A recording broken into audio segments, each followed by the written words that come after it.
ጤና ይስጥልን ተመልካቾች ሳምንታዊው ኤንቢሲ ቢዝነስ ተጀምሯል። በሳምንቱ የተከናወኑ አበይት የቢዝነስ መረጃዎችን ወደናንተ ያደረስኩ ሀሴት ኃይሉ አብራችሁ ቆይታ አደርጋለሁ። እንድትከታተሉን በአክብሮት እየጋበዝኩ ወደ ቀዳሚ መረጃችን እናልፋለን።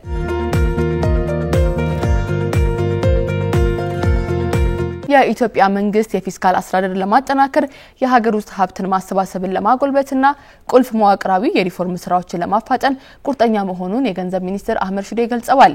በአህመድ ሽዴ የተመራ የኢትዮጵያ ከፍተኛ ልዑክ በኢኮኖሚ ሪፎርም ሂደትና ከአይኤምኤፍ አመራር ጋር ያለውን ቀጣይ አጋርነትን በተመለከተ ከዓለም አቀፉ የገንዘብ ድርጅት ዋና ዳይሬክተር ክሪስታሊና ጆርጂዮቫና ከአይኤምኤፍ የአፍሪካ ዲፓርትመንት ከፍተኛ አመራሮች ጋር ተወያይተዋል። ውይይቱንም እንደ አውሮፓውያን አቆጣጠር ጥቅምት 2025 የዓለም ባንክ ቡድንና የዓለም የገንዘብ ድርጅት አይኤምኤፍ አመታዊ ስብሰባ ጎን ለጎን የተካሄደ ሲሆን በኢትዮጵያ እየተካሄደ ባለው የኢኮኖሚ ሪፎርምና የወደፊት ትብብር ዙሪያ ያተኮረ ነበር። አህመድ ሽዴ አይኤምኤፍ ለኢትዮጵያ የሚያደርገውን ቀጣይነት ላለው ድጋፍ አመስግነው መንግስት የፊስካል አስተዳደርን ለማጠናከር የሀገር ውስጥ ሀብትን ማሰባሰብን ለማጎልበትና ቁልፍ መዋቅራዊ የሪፎርም ስራዎችን ለማፋጠን ያለውን ቁርጠኝነት በአጽንኦት አብራርተዋል። ኢትዮጵያ ከአይኤምኤፍ ጋር ያላትን የቆየ አጋርነትን ከፍ ያለ ግምት ትሰጣለች ያሉት ሚኒስትሩ በማይክሮ ኢኮኖሚ መረጋጋት የስራ ዕድል ፈጠራና የዜጎችን ኑሮ ለማሻሻል ላይ ያተኮሩ የሪፎርም ስራዎችን ተግባራዊ እያደረጉ እንደሚገኙ አስረድተዋል።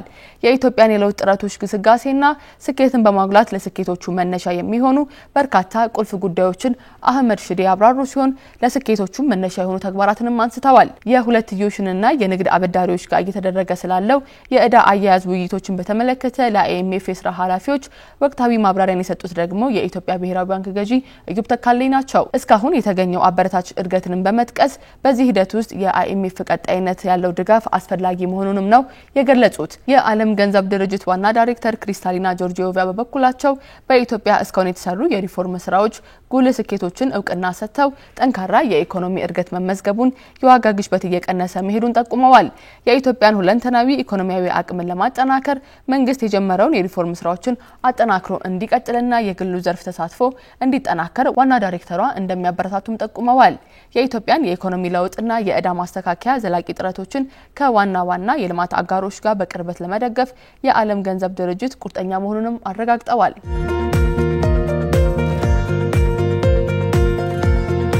ኢትዮጵያና ቱርክ ለዓለም ንግድ ድርጅት አባልነት ወሳኝ የተባለውን የንግድ ስምምነት ተፈራርመዋል። የንግድና ቀጠናዊ ትስስር ሚኒስትር ዶክተር ካሳሁን ጎፌ ከአፍሪካ ቱርክ የንግድ ሚኒስትሮች ስብሰባ ጎን ለጎን ለዓለም ንግድ ድርጅት አባልነት ድርድር ወሳኝ ነው የተባለውን ስምምነት ከቱርክዬ አቻቸው ፕሮፌሰር ሻርማን ቦላት ጋር ተፈራርመዋል። ይህ የሁለትዮሽ የንግድ ስምምነት ኢትዮጵያ የዓለም ንግድ ድርጅት አባል ለመሆን በምታደርገው ጥረት ውስጥ ወሳኝ ምዕራፍ እንደሆነም ታምኖበታል። ሚኒስትር ካሳሁን ስምምነቱ ኢትዮጵያ የድርጅቱ አባል ለመሆን በመታደርገው ሂደት ውስጥ ትልቅ ስኬት መሆኑን በመግለጽ ከሌሎች አባል ሀገራት ጋር የሚደረገው የሁለትዮሽ የገበያ ዕድል ድርድር በከፊል በቴክኒክ ደረጃ መጠናቀቁን አንስተዋል። ከሌሎች አባል ሀገራት ጋርም የድርድር ሂደቱ በተሳካ መልኩ እየተከናወነ እንዲሁም የስምምነት ፊርማን ለማጠናቀር በከፍተኛ ትኩረት እየተሰራ መሆኑን ገልጸዋል። የዓለም ንግድ ድርጅት 6ኛው የስራ ቡድን ስብሰባ በስኬት መጠናቀቁን ሚኒስትሩ በማስታወስ ኢትዮጵያ ከ20 ዓመታት በፊት የዓለም ንግድ ድርጅትን ለመቀላቀል ካመለከተችበት ጊዜ ጀምሮ በርካታ ተግባራትን እያከናወነች እንደምትገኝ አስታውቀዋል። ይህም ስምምነት ደግሞ የዚህ አንድ አካል ነው ያሉ ሲሆን በፈረንጆቹ ጥር 2026 ለሚካሄደው ለ7ኛው የስራ ቡድን ስብሰባም ዝግጅቱ ተጠናክሮ እንደሚቀጥል ነው የገለጹት። ለአዲስ ዘመን ከዘመን በቋሚነት የሚሰጥ የላቀ ደንበኞች አገልግሎትና ውጤታማነት ልህቀትን በሚገልጽበት በዚህ ዓለም የባንክ ምርጫው ሁሉንም ነገር ይናገራል። የውጭ ምንዛሪ ማስተላለፍ በተመለከተ እምነት በጣም አስፈላጊ ነገር ነው። የእርሶ ምርጫ የሚያከብረውና የሚያስቀድመውን ዘመናዊ የባንክ አጋር መምረጥ በጥራት ማመንን ያሳያል። አሁን ደግሞ ዘመን ባንክን ለመምረጥ ሌላ ተጨማሪ ምክንያት አለ። የተጨማሪ 6% ጉርሻ። የሚልኩትን ገንዘብ ማድረስ ወይም የሚላክሎትን ገንዘብ መቀበል ብቻ በቂ አይደለም። በላቀ ደንበኞች አገልግሎት ሲሆን የአክብሮት መገለጫም ነው። ትዊንስ፣ ዌስተርን ዩኒየን፣ ዳብሽል፣ ካሽጎንና ያያን ከመሳሰሉ አስተማማኝ ከሆኑ ዓለም አቀፍ የገንዘብ አስተላላፊዎች ጋር አብረን ስለምንሰራ ከውጭ ሀገራት የሚላክሎትን ገንዘብ በላቀ አገልግሎት ከእጆ ይገባል። ዘመን ባንክ እርሶ ክቡር ደንበኛችን የሚሰጡንን እምነት ዋጋ የሚሰጥ ባንክ ነው። ከነሐሴ 20 እስከ መስከረም 30 ቀን 2018 ዓ.ም ድረስ በዓለም አቀፍ የገንዘብ አስተላላፊ ድርጅቶች ከየትኛውም የዓለም ክፍል የውጭ ምንዛሪ ሲቀበሉ ተጨማሪ የ6% ጉርሻ ይቀበላሉ። ዘመን ባንክ የላቀ አገልግሎት ማዕከል።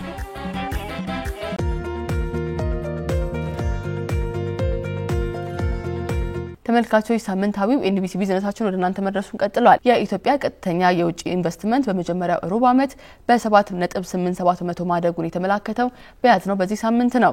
የኢትዮጵያ ኢንቨስትመንት ኮሚሽን ቀጥተኛ የውጭ ኢንቨስትመንት ፍሰት በ7.87% ማደጉንም አስታውቋል። ኮሚሽኑ የ2018 የመጀመሪያ ሩብ ዓመት እቅድ አፈጻጸምን በገመገመበት ወቅት የውጭ ቀጥተኛ ኢንቨስትመንት በመጀመሪያ ሩብ ዓመት ከአምናው ተመሳሳይ ወቅት ጋር ሲነጻጸር የ7.87% ብልጫ እንዳለው ገልጿል። በልዩ ኢኮኖሚ ዞኖች ከሚገኙ ኢንቨስትመንቶች በሩብ ዓመቱ ከውጪ ንግድ ከ49 ሚሊዮን ዶላር በላይ ገቢ የተገኘ ሲሆን ይህም ከአምናው ተመሳሳይ ወቅት ጋር ሲነጻጸር ደግሞ በ113% ብልጫን ያሳየ ነው ተብሏል። ኮሚሽኑ በሩብ ዓመቱ ለ123 አዳዲስ የውጭ ፕሮጀክቶችና የኢንቨስትመንት ፈቃዶችን መስጠቱንም በመግለጽ ይህም ከተጠናቀቀው በጀት ዓመት ጋር ሲነጻጸር የ26% ብልጫ ማስመዝገቡን ነው የገለጸው። የኢትዮጵያ ኢንቨስትመንት ኮሚሽነር ዶክተር ዘለቀ ተመስገን የሩብ ዓመቱ አፈጻጸም ለዘላቂ እርገት ጠንካራ መሰረትን የሚጥል መሆኑን በማንሳት በቀጣይ ወራት የተሻለ ውጤት ለማስመዝገብ በትብብር ሊሰራ እንደሚገባ አጽንኦት ሰጥተዋል።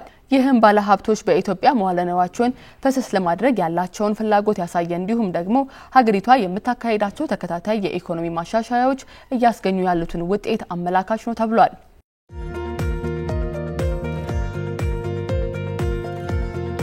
የኬሚካል ኢንዱስትሪዎች ኮኦፕሬሽን 1.49 ቢሊዮን ብር ገቢን አገኘ። የኬሚካል ኢንዱስትሪ ኮኦፕሬሽን ባካሄደው የአፈጻጸም ግምገማ በመጀመሪያ ሩብ ዓመት 1.49 ቢሊዮን ብር ገቢ ማግኘቱን ይፋ አድርጓል። ኮኦፕሬሽኑ በግምገማው በሩብ ዓመቱ 1.73 ቢሊዮን ብር ገቢ ለማግኘት አቅዶ 1.49 ቢሊዮን ብር ገቢ ያገኘ ሲሆን ይህም የእቅዱን 86% ማሳካቱን እወቁልኝ ብሏል።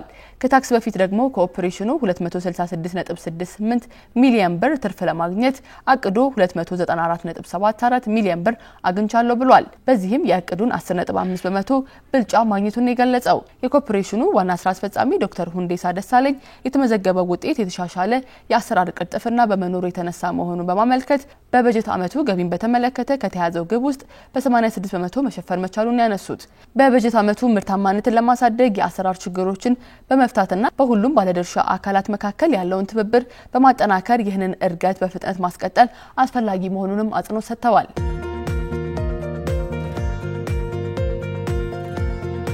ተመልካቾች በሳምንቱ የተከናወኑ የምጣኔ ሀብት መረጃዎችን ወደ እናንተ እያደረሰን ነው የምንገኘው። ቀጥለናል። የኢትዮ ሻንዚ ግዛት የንግድና ኢንቨስትመንት ትብብር ፎረም በአዲስ አበባ ተካሂዷል። የኢትዮጵያ ኢንቨስትመንት ኮሚሽነር ዶክተር ዘለቀ ተመስገን ኢትዮጵያና ቻይና ለረጅም ዓመታት የዘለቀ ስትራቴጂካዊ አጋርነት እንዳላቸው በጉባኤው አንስተዋል። ሁለቱም ሀገራት አባል የሆኑበት የብሪክስ ኢኒሼቲቭ ይህንኑ የሁለቱን ሀገራት አጋርነት በይበልጥ እንዳሳደገውም ገልጸዋል።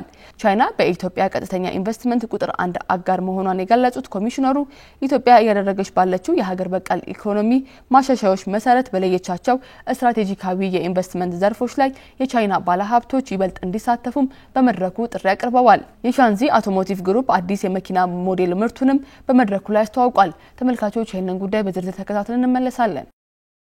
ኢትዮጵያ በተፈጥሮ ጋዝና በኤሌክትሪክ የሚሰሩ ተሽከርካሪዎችን ቁጥር ለማሳደግ እየሰራች ትገኛለች። በቅርቡም ጠቅላይ ሚኒስትር አብይ አህመድ የተፈጥሮ ጋዝ የሚጠቀሙ ተሽከርካሪዎች ከቀረጥ ነፃ እንዲገቡ አስፈላጊው ድጋፍ እንደሚደረግ ማስታወቃቸው ይታወሳል። ይህንንም ተከትሎ ቢአይካ ግሩፕ ከቻይናው ሻክማን የከባድ መኪና አምራች ኩባንያ ጋር በመሆን በተፈጥሮ ጋዝና በኤሌክትሪክ የሚሰሩ ከባድ መኪኖችን ለኢትዮጵያ ገበያ ይፋ አድርገዋል። ይህም የተዋወቀው የኢትዮጵያና ቻይና ሻንዚ ግዛት የንግድ ኢንቨስትመንት ትብብር ፎረም ላይ ነው። ተሽከርካሪዎቹ የአካባቢ ብክለትን ከመቀነሳቸው ባሻገር የውጭ ምንዛሬን በማስቀረት ለሀገር ኢኮኖሚ ከፍተኛ አስተዋጽኦ እንደሚኖራቸው ተመላክቷል። ተሽከርካሪዎቹን በሀገር ውስጥ ለመገጣጠም የሚያስችል ፋብሪካ እየተገነባ ነው የተባለ ሲሆን በመጀመሪያው ዙር በአመት እስከ 1500 ተሽከርካሪዎችን የማምረት አቅም እንዳለው ነው የተገለጸው። ተፈጥሮ ጋዝ አጠቃቀም አቅጣጫ ጋር በተሰጠው የፖሊሲ አቅጣጫ መሰረት የመጀመሪያው ሄቪ ትራኮችን በተፈጥሮ ጋዝ የሚሰሩ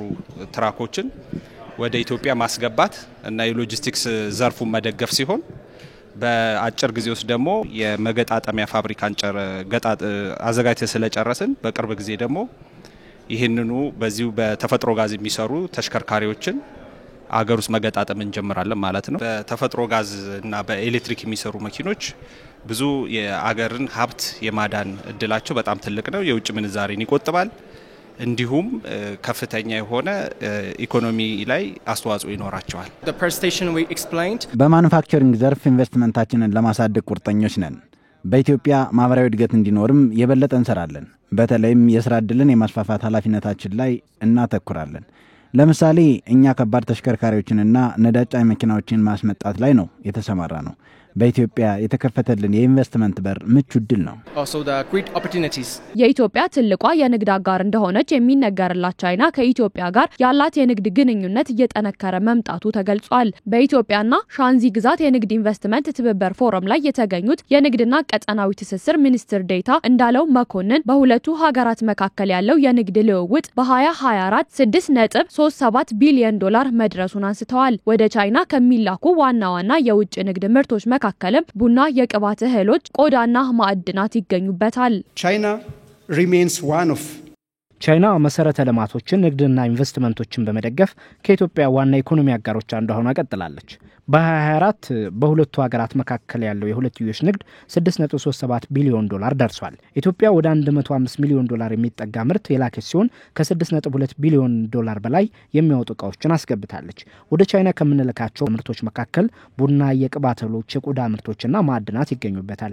የቻይና ንግድ አጋሮች ከኢትዮጵያ ጋር ያላቸውን የንግድ ልውውጥ በማሳደግ ከፍተኛ ጥራት ያላቸውን የግብርና ምርቶች በማስገባት የንግድ ግንኙነቱ እንዲጠናከር አድርገዋል። አግሪካልቸራል ኢንዱስትሪያል ኤንድ ሚነራልስ ኢትዮጵያና ቻይና በንግድ በፖለቲካና በሌሎች በርካታ መስኮች ጠንካራ አጋርነት እንዳላቸው ያነሱት የኢትዮጵያ ኢንቨስትመንት ኮሚሽነር ዘለቀ ተመስገን የቻይና ኢንቨስትመንቶች በቴክኖሎጂና በእውቀት ሽግግር ውስጥ ትልቅ አስተዋጽኦ አላቸው ያሉት ኢትዮጵያና ቻይና የብሪክስ አባል መሆናቸው የሀገራቱን ዘርፈ ብዙ ትብብር ይበልጥ እንዳጠናከረውም ተገልጿል። ኢትዮጵያ በአሁኑ ወቅት ከ3400 በላይ የሚሆኑ የቻይና ኢንቨስትመንቶችን እያስተናገደች ትገኛለች ብለዋል። ይህም ለበርካታ ኢትዮጵያውያን የሥራ ዕድልን የፈጠረ መሆኑ ተመላክቷል። ኢትዮጵያና ቻይና በኢኮኖሚ በፖለቲካና በተለያዩ ዘርፎች ጠንካራ ግንኙነት አላቸው። ይህ ትብብር ለዓመታት የዘለቀና እየተጠናከረ የመጣ ነው። ኢትዮጵያ በአሁኑ ሰዓት ከ3400 በላይ የቻይና ኢንቨስትመንት ባለቤቶችን እያስተናገደች ትገኛለች። የቻይና ባለሀብቶችም በኢትዮጵያ ከ9.5 ቢሊዮን በላይ የኢንቨስትመንት ፈሰስን አድርገዋል። ይህ ቻይና በኢትዮጵያ የምታደርገው የውጭ ቀጥተኛ ኢንቨስትመንት ምን ያህል ያደገና ፕሮጀክቶቹም እየተጠናከሩ እንደመጡ የሚያሳይ ነው። ቻይና በኢትዮጵያ 353,000 ቋሚና ጊዜያዊ ሰራተኞች እንዲኖሩም የሥራ ዕድልን አመቻችታለች። ጆብስ ፎር ኢትዮጵያንስ ኢትዮጵያ በወሰደችው ሀገር በቀል የማክሮ ኢኮኖሚ ማሻሻያ በርካታ የኢኮኖሚ ሴክተሮችን ለቻይናና ከሁሉም አቅጣጫ ለሚመጡ ኢንቨስተሮች ክፍት ማድረጓ ተነስቷል። ኢትዮጵያ በርካታ የህዝብ ቁጥር ያላት ሀገር ከመሆኗም በላይ ፈጣን እድገት እያስመዘገበችና ለአፍሪካ የንግድ በር እየሆነች መምጣቷን የተገለጸው Based on our homegrown economic የኢትዮጵያ ሀገር በቀል ኢኮኖሚያዊ ማሻሻያ አጀንዳ መሰረት የኢትዮጵያ መንግስት ለውጭ ሀገር ኢንቨስተሮች የተለያዩ ምቹ ሁኔታዎችን ፈጥሯል። የባንክና ቴሌኮሙኒኬሽን ሴክተር ላይም ለመሰማራት እድሉ ተመቻችቷል። በቅርቡ ደግሞ የንግዱ ዘርፍ ለውጭ ሀገራት ኢንቨስተሮች በወጪ ገቢ ንግድ ተሳትፏቸውን እንዲያጠናክሩም ፈቅዷል። ይህ ደግሞ ለቻይናና ለሌሎች ሀገራት ድርጅቶች ወደ ኢትዮጵያ መጥተው መዋዕለ ንዋያቸውን ፈሰስ እንዲያደርጉ የሚጋብዝ ነው። For Chinese as well as other foreign companies coming from all corners of የቻይና ሻንዚን ግዛት ምክትል ገዢ በበኩላቸው የግዛቷ ባለሀብቶች በኢትዮጵያ የንግድና ኢንቨስትመንት አማራጮች ተሳትፏቸውን ለማጠናከር እንደሚፈልጉ ተናግረዋል።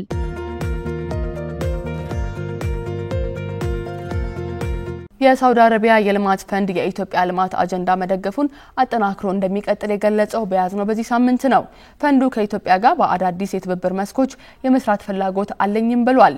የገንዘብ ሚኒስትር አህመድ ሺዴ የዓለም አቀፉ የገንዘብ ድርጅት IMF እና የዓለም ባንክ ዓመታዊ ስብሰባ ጎን ለጎን ከሳውዲ አረቢያ የልማት ፈንድ ዋና ስራ አስፈጻሚ ሱልጣን አብዱራህማን አልማርሻድ ጋር ተወያይተዋል። ውይይቱ በኢትዮጵያና በሳውዲ አረቢያ መካከል ያለውን ጠንካራና ይበልጥ እያደገ የመጣውን የልማት አጋርነትን የሚያሳይ ነው ተብሎለታል። የገንዘብ ሚኒስትር አህመድ ሺዴ የሳውዲ አረቢያው የልማት ፈንድ ለኢትዮጵያ የልማት ጥረቶች እያደረገ ያለውን ድጋፍ አድንቀው የጋራ በሆኑ የኢኮኖሚ ትኩረት መስኮች ላይ ያለውን ትብብር የበለጠ ማጠናከር እንደሚገባ አስገንዝበዋል።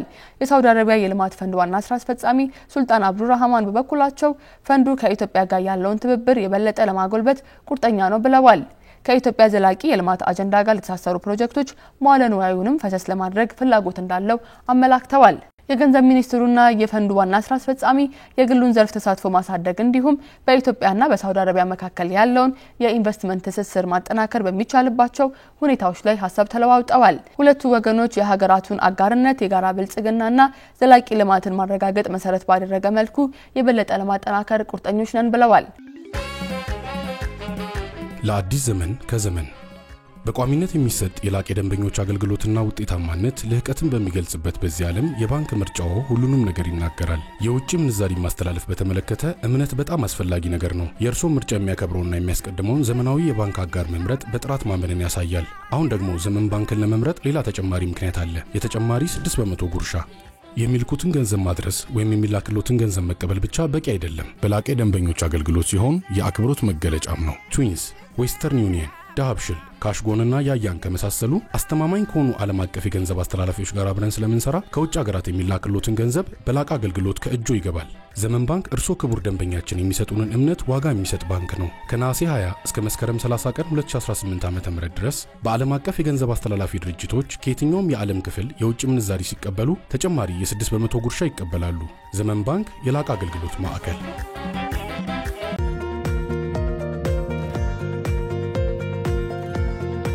የኢትዮጵያ የባቡር ኢንዱስትሪ ያለበትን ደረጃና የቀጣይ እቅድን ለማሳካት የሚያግዝ ብሔራዊ የባቡር ቢዝነስና ኢንቨስትመንት ጉባኤ ተካሂዷል።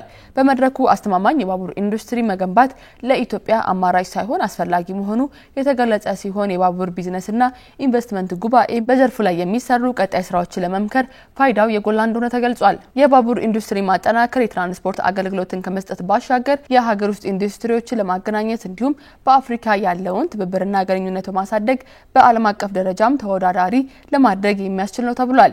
ኢትዮጵያ እያደገ ያለውን የልማት እንቅስቃሴዋን ለማጎልበት ከጊዜ ወደ ጊዜ የሚመጣጠን የባቡር ትራንስፖርት መዘርጋትም የግድ እንደሚላት ተገልጿል። በዘርፉ ላይ የሚሰሩ ስራዎችን ማጠናከር ትኩረት እንደሚሻ በመድረኩ የተመላከተ ሲሆን ባለሀብቶችም መዋለ ንዋያቸውን ፈሰስ እንዲያደርጉ ጥሪ ቀርቧል። የኢንዱስትሪዎችን ትስስር በማጠናከር ዘላቂ ኢኮኖሚን ለመገንባት የባቡር ኢንዱስትሪ ከፍተኛ አቅም ስለሚፈጥር ዘርፉን ለማሳደግ የመሰረተ ልማት የኢንዱስትሪ ፖሊሲና የፋይናንስ አማራጮችን ማስፋፋት እንደሚገባም ተገልጿል።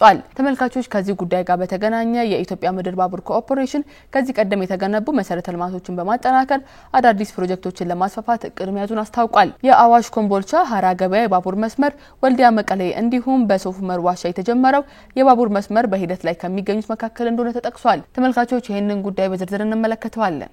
በኢትዮጵያ ዘመናዊ የባቡር ስርዓትን በመገንባት የሎጂስቲክስ ዘርፉን ለማሳደግ የሚረዱ አዳዲስ ፕሮጀክቶች ይፋ ተደርገዋል። የኢትዮጵያ ምድር ባቡር ኮርፖሬሽን ከዚህ ቀደም የተገነቡ መሰረተ ልማቶችን በማጠናከር አዳዲስ ፕሮጀክቶችን ለማስፋት እቅድ መያዙን አስታውቋል። የአዋሽ ኮምቦልቻ ሀራ ገበያ የባቡር መስመር፣ ከወልዲያ መቀሌ እንዲሁም በሶፍ ዑመር ዋሻ የተጀመረው የባቡር መስመር ዝርጋታ በሂደት ላይ ከሚገኙት መካከል የሚጠቀሱ ናቸው። ለኮርፖሬሽኑ የባለብዙ ተግባር አገልግሎት ያለው ዋና መስሪያ ቤት መገንባት፣ የሞጆ የተቀናጀ አነስተኛ የወደብ ከተማ ልማት እንዲሁም ከድሬዳዋ የመልካ ጀብዱ ጣቢያ ወደብ ሎጂስቲክ ልማቶች በቀጣይ በትኩረት የሚሰሩባቸው ፕሮጀክቶች መሆናቸውን ኮርፖሬሽኑ ገልጿል። የተለያዩ የቢዝነስ ኦፖርቹኒቲዎችን ይዘን የመጣ ነው። ኢትዮጵያ ሬልዌይስ ኮርፖሬሽን አስጠንቶ ለትግበራ ዝግጁ ያደረጋቸውን የተለያዩ ፕሮጀክቶችን ላውንች አድርጓል። ከኢአርሲ ሄድኳርተር ፕሮጀክት ጀምሮ ድሬዳዋ መልካ ጀብዱ ስቴሽን ላይ የሚሰራውን ሎጂስቲክ ሀብ፣ የእንዶዴ ሎጂስቲክ ሀብ እንዲሁም የሞጆ እና የተለያዩ ኢንቨስትመንት መጋበዝ የሚችሉ ፕሮጀክቶቻችንን ዛሬ ይፋ አድርገናል። እንዲሁም ደግሞ በቀጣይ ለምንሰራቸው የኦንፎርስ ፕሮጀክቶች በራስ ኃይል መስራት የምንችልበትን ካፓሲቲ ምን ላይ እንደደረስን ለማሳየት ችለናል ማለት ነው። የባቡር መሰረተ ልማት ሰፊ መዋለ ንዋይን የሚጠይቅ ብሎም የአጋር ድርጅቶችን ትብብር የሚፈልግ በመሆኑ የታቀዱ ፕሮጀክቶችን ተፈጻሚ ለማድረግ የግል ባለሀብቶችን ወደ ዘርፉ ለመሳብ የሚረዱ አሰራሮች መዘርጋታቸውን የተገለጸው እነዚህ ፕሮጀክቶችን ወደ እውነታ ሊቀይሩልን የሚችሉ የተለያዩ ኢንቨስተሮችን ለመጋበዝ ችለናል። ዛሬ እንግዲህ ብዙ ፕሮጀክቶቻችንን ላውንች ስላደረግን ቀጣይ የተለያዩ ፓርትነርሺፖችን እንጠብቃለን። የኢትዮጵያን ኢንቨስትመንት ኮሚሽን ያዘጋጃቸው የተለያዩ ፓኬጆች አሉ። ለተለያዩ ኢንቨስተሮች ማበረታቻዎች አሉ። እነኛን ማበረታቻዎች እንግዲህ ወደኛ ፕሮጀክቶችን አፕላይድ የሚሆኑ ናቸውና በዛ እድል ተጠቅመው የተለያዩ አልሚዎች መጥተው ከኛ ከኛ ጋር አብሮ በጋራ መስራት ይችላሉ ማለት ነው። እንደ ሀገር የተያዘውን የቱሪዝም ዘርፍ ለማሳደግ ታልሞ ለአገልግሎት ክፍት በሆነው የሶፍ ዑመር ዋሻና ሎጅ በመጀመሪያ ምዕራፍ 2 ኪሎ ሜትር የሚደርሰው የባቡር መስመር ዝርጋታ መከናወኑ ተገልጿል። ይህም በራስ አቅም ተግባራዊ መሆኑን የሚገልጸው ኮርፖሬሽኑ የባቡር ትራንስፖርት ዘርፍ ከፍተኛ ወጪ የሚፈልግ በመሆኑ ይህ ትልቅ ስኬት ነው ብሏል። በቀጣይ የሚሰሩ ፕሮጀክቶችን በራስ አቅም መጠቀም ላይ ትኩረት ያደረጉ እንደሚሆኑም አመላክቷል። ኢትዮጵያ ከ100 ዓመታት በላይ ድንጋይ ከሰል ጀምሮ ወደ ዲዝል ኦፕሬት እያደረግን እንደነበር ይታወቃል። ሁላችንም የምናውቀው ነገር ነውና እንግዲህ ከ2000 ዓመተ ምህረት ኢትዮጵያ ሬልዌይስ ኮርፖሬሽን ከተመሰረተ ጀምሮ አብዛኛው በአውትሶርስ እየተደረገ በውጭ ኮንትራክተሮች ነበር እየሰጠን የነበረው እነሱ እየሰሩ ነበር የነበረው። አሁን ግን በራሳችን ካፓሲቲ ቢያንስ ከውጭ ኤክስፖርት የምናደርጋቸው ነገሮች ትተን ቢያንስ የተለያዩ ሲቪል ወርኮቹን እንዲሁም ደግሞ እዚህ ማንጠፍ የምንችላቸው መስራት የምንችላቸውን ሀዲዱን ማንጠፍ የተለያዩ ስራዎችን በሎካል ካፓሲቲ ለመጀመሪያ ጊዜ የተነጠፈ ወደ 2 ኪሎ ሜትር በሶፍ ዑመር ዋሻ ላይ እንዳያችሁት በራሳችን የሙከራ ስራ ነበረ። በጣም ሰክሰስፉሊ ተወተናል ማለት ነው። በጣም ቀጣይም የሚቀጥሉ ፕሮጀክቶች ይኖራሉ። እነሱንም ደግሞ በተቻለ አቅም በራስ አቅም መስራት የምንችለውን ያህል ድረስ በራሳችን አቅም መስራት ይኖርብናል ማለት ነው። የምንበደረው ያው ከውጭ ብድር ነው። ያ ደግሞ ሂውጅ ኢንቨስትመንት ካፒታል ኮስቱን ከበር ለማድረግ ከተለያዩ ሀገራት እንበደራለን ማለት ነው። ያ እንግዲህ ከፍተኛ የብድር ጫና ይፈጥራል። ያንን ታክል ለማድረግ በእኛ በራስ ኃይል በራሳችን መስራት የምንችላቸውና ወጪውን ሚኒማይዝ ባደረገ መልኩ መስራት የምንችለውን ያህል እኛ ለመሞከር ነው እንግዲህ ይህን ኢኒሼቲቭ የጀመርነው። የባቡር ትራንስፖርት አገልግሎት ላይ የሚከናወኑ ስራዎች አህጉራዊ ትስስርን የሚያጠናክሩ ስለመሆናቸውም ነው የተገለጸው።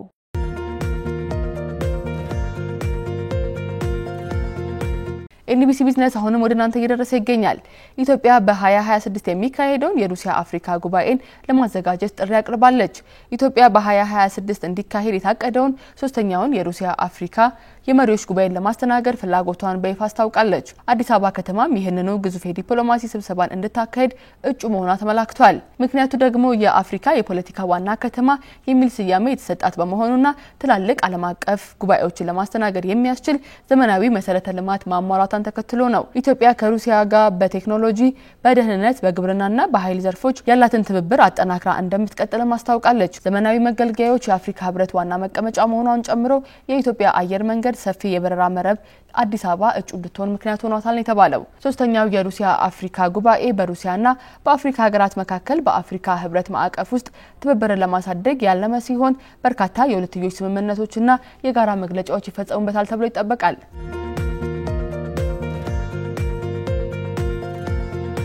ኢትዮ ቴሌኮምና የጅቡቲ ቴሌኮም የቀጠናውን ዲጂታል ሽግግር ለማፋጠን ያለመ ስትራቴጂካዊ ምክክር አድርገዋል።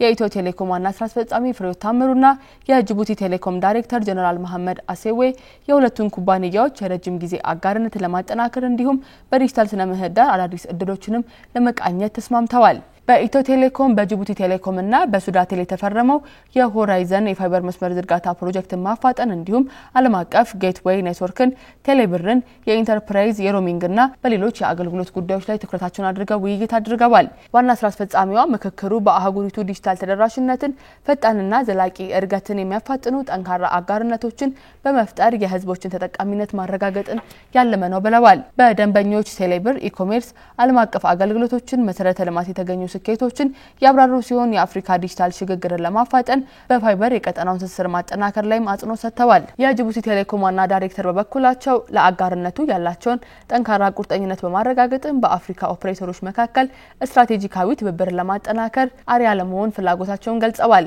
አክለውም እያደገ የመጣውን የዓለም አቀፍ ፍላጎትን ለማርካት ያላቸውን አቅም የገለጹ ሲሆን የቴሌብር ፈጣን እድገትን በማድነቅም ለወደፊት ድንበር ተሻጋሪ የዲጂታል ፋይናንስን ለማድረግ ተስፋ ሰጪ መሆኑን አመላክተዋል።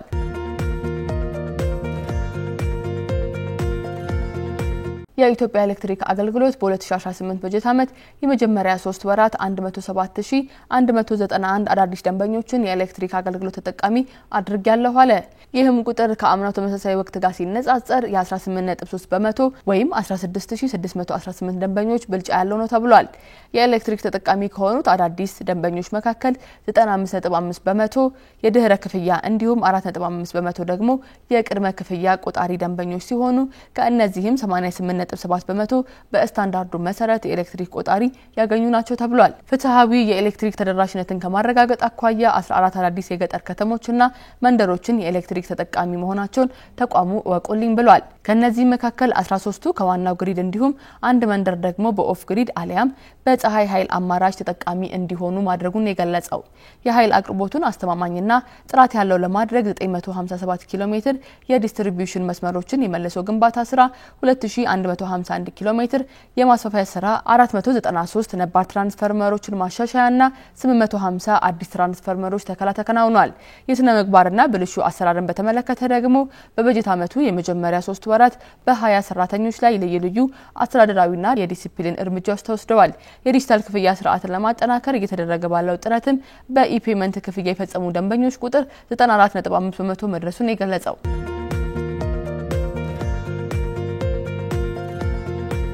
ተመልካቾች በሳምንቱ የተከናወኑ አበይት የቢዝነስ መረጃዎችን ወደ እናንተ ያደረስንበት ኤንቢሲ ቢዝነሳችን የተከታተላችሁትን ይመስል ነበር። ሳምንት በሌሎች የቢዝነስ መረጃዎች ወደ እናንተ እንደርሳለን። እስከ ሳምንት መልካም ሳምንት።